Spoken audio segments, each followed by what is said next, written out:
Historias en la penumbra, relatos inquietantes, fenómenos inexplicables que cobran vida en leyendas olvidadas.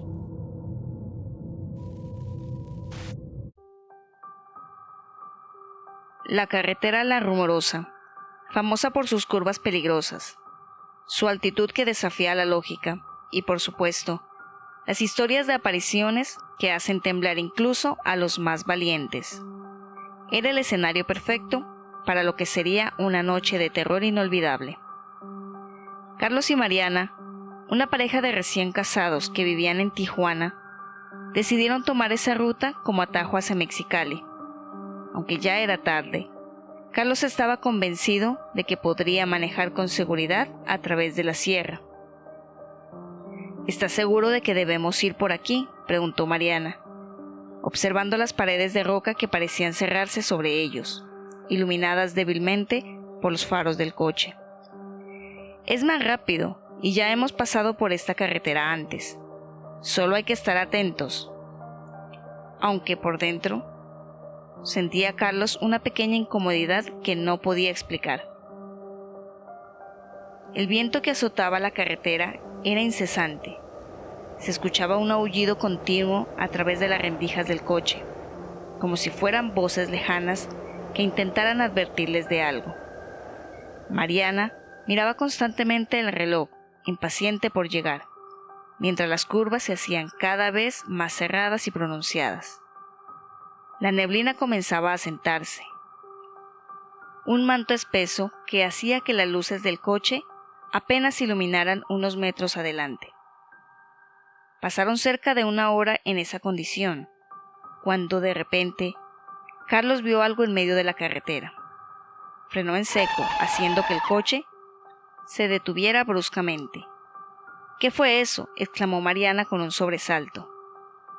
En la penumbra, apenas iluminado por los faros, un hombre se encontraba de pie, inmóvil. Llevaba un sombrero de ala ancha y una gabardina desgastada. Su postura era rígida, como si no perteneciera al mundo de los vivos.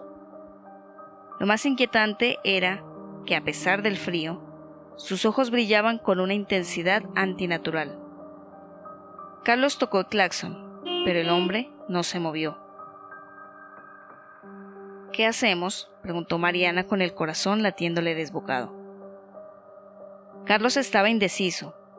Pensó en dar marcha atrás, pero la carretera era tan estrecha que no tenía suficiente espacio para maniobrar. Optó por lo más lógico en ese momento: bajar la ventanilla y hablar con el extraño. «Oiga, ¿necesita ayuda?», le preguntó al extraño. El hombre no respondió, pero comenzó a caminar lentamente hacia el coche.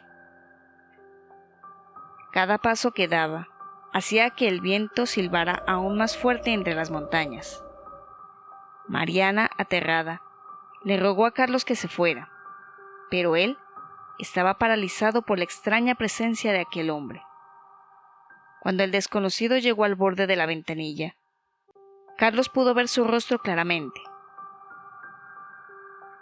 Su piel era cenicienta, casi traslúcida, y sus ojos no habían pupilas, solo dos vacíos negros que parecían absorber la luz. Sin previo aviso, el hombre levantó una mano temblorosa y señaló hacia el abismo que bordeaba la carretera. «Es tarde para escapar», susurró el hombre con una voz hueca y distante. Carlos, finalmente reaccionando, pisó el acelerador y arrancó a toda velocidad. El coche se deslizó entre las curvas, mientras Mariana miraba por el espejo retrovisor, convencida de que aquel hombre lo seguía. Sin embargo, no había señales de él, pero el viento seguía rugiendo, como si la montaña estuviera viva y furiosa. Tras unos minutos de conducción vertiginosa, comenzaron a escuchar un golpeteo en el techo del coche, como si algo estuviera rasguñando la chapa. Los dos miraron hacia arriba, pero la neblina les impedía ver qué ocurría.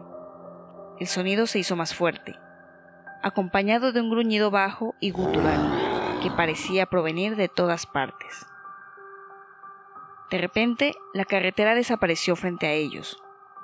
Todo se volvió oscuro, como si hubieran sido tragados por la montaña misma.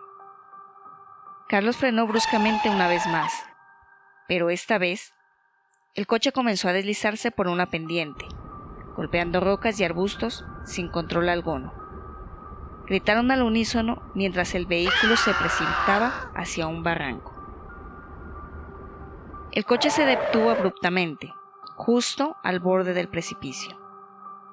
Carlos y Mariana estaban ilesos, pero conmocionados. El silencio que siguió fue aún más aterrador que el accidente.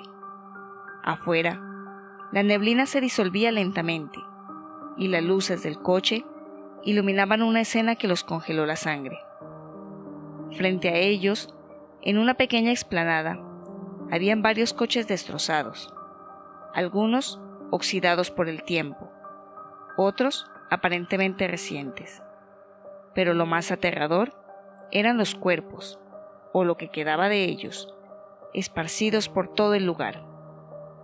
Parecía haber estado atrapados en ese sitio durante años. «Carlos, esto no es real», le dijo Mariana con la voz apenas audible. Pero lo era. Y lo más perturbador fue ver que todos los coches parecían pertenecer a personas que habían desaparecido en la Rumorosa en años recientes, según las historias locales.